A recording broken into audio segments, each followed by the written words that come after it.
একটি প্রভাবশালী সন্ত্রাসী চক্র নিয়মিত মোবাইল ফোনে হুমকি ও অপহরণের ভয় দেখাতে থাকে।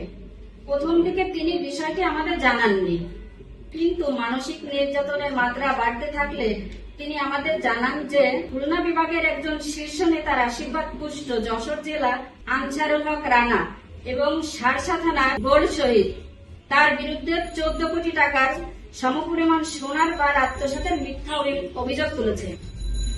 অথচ এই বিষয়ে আমার স্বামীর কোনো সংশ্লিষ্টতা ছিল না। তাদের অব্যাহত হুমকি, মানসিক চাপ ও আতঙ্কের কারণে এক পর্যায়ে দীর্ঘদিনের মানসিক নির্যাতন সহ্য করতে না পেরে 5 জানুয়ারি 2025 তারিখে স্ট্রোক করে মৃত্যুবরণ করেন আমার স্বামী। আমি দৃঢ়ভাবে বিশ্বাস করি এই সন্ত্রাসী গোষ্ঠী অব্যাহত হুমকিতেই আমার স্বামীর মৃত্যুর জন্য দায়ী। আমার স্বামীর মৃত্যুর পরও তারা থেমে থাকেনি, বরং আমার ও আমার পরিবারের সদস্যদের উপর পুনরায় একইভাবে হুমকি, ভয়ভীতি ও মানসিক নির্যাতন শুরু করেন। এরই ধারাবাহিকতায় 17 অক্টোবর 2025 তারিখ যশোর আব্দুর রাজ্জাক কলেজে অধ্যয়নরত আমার একমাত্র ছেলে সন্তান আমাদের নিজস্ব প্রাইভেট কার সহ যশোর আরাকপুর হাইওয়ে রোড থেকে অজ্ঞাতনামা ব্যক্তিরা তুলে নিয়ে যায়।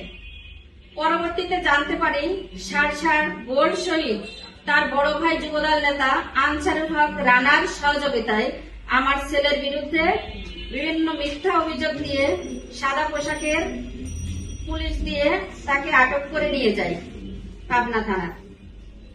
যশোর কোতোয়ালি থানায় আমার ছেলেকে শো করে পাবনা ভেড়ামারা থানায় নিয়ে যায়। পরে গোল শহীদ থানা থেকে আমার ছেলেকে নিজের জিম্মায় নিয়ে যায়।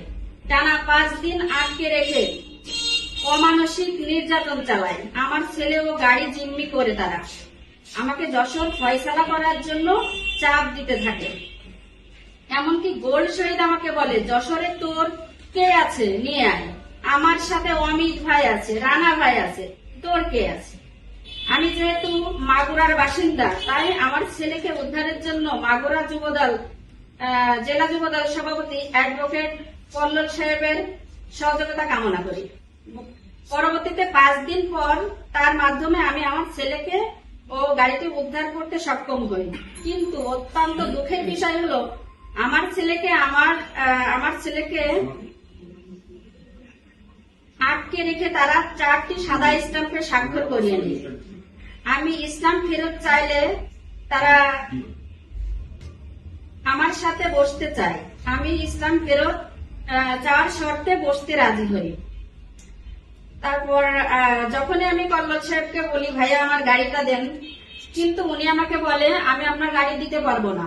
যশোর খুলনা বিভাগের সাংগঠনিক সম্পাদক অনিন্দ ইসলাম অমিত ভাই আমাকে ফোন করছে, রানা ভাই আমাকে ফোন করছে, আমি আপনাকে এভাবে গাড়িটা দিতে পারবো না। উনি মূলত ওনাদের চাপে আমাকে গাড়িটা দেয়নি। আমার ছেলের 4টি সাদা স্ট্যাম্পে সই করিয়ে আনে। আমি স্ট্যাম্প ফেরত চাইলে তারা আমাকে তাদের সাথে বসতে বলে। স্ট্যাম্প ফেরতের শর্তে আমি বসতে রাজি হই। আমার ছেলের আগামী উজ্জ্বল ভবিষ্যৎ যাতে নষ্ট না হয়, এই কারণে আমি বাধ্য হয়ে তাৎক্ষণিকভাবে তাদের সাথে শর্তে মেনে নিই। পরবর্তীতে আমি যশোর জেলা পুলিশের প্রশাসনের কাছে বিষয়টি জানাই। এছাড়াও মাগুরা জেলা যুবদলের সভাপতি কল্লোল ভাই আমাদের উপকার করেছেন, কিন্তু তিনি আমার গাড়িটি 6 মাস ব্যবহার করেন। এখন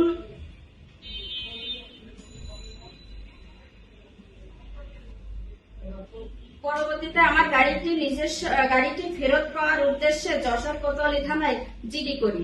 জিডির পরিপ্রেক্ষিতে কল্লোল ভাই গাড়িটি থানায় জমা দিলেও অত্যন্ত দুঃখের বিষয়, আমার পরিবারের জীবিকার একমাত্র অবলম্বন সেই গাড়িটি আজও আমাকে ফেরত দেওয়া হয়নি।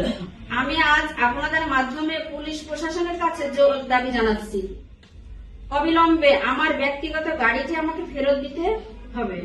আমার স্বামীর মৃত্যু, আমার সন্তান অপহরণ, নির্যাতন ও চাঁদাবাজির ঘটনায় জড়িত সকল ব্যক্তিকে আইনের আওতায় এনে দৃষ্টান্তমূলক শাস্তি নিশ্চিত করতে হবে।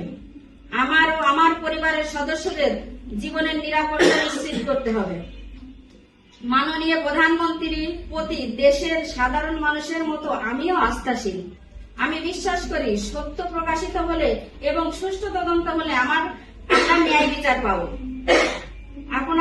জাতির বিবেক।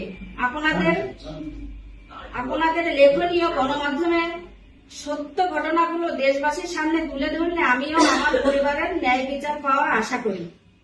সবাইকে ধন্যবাদ।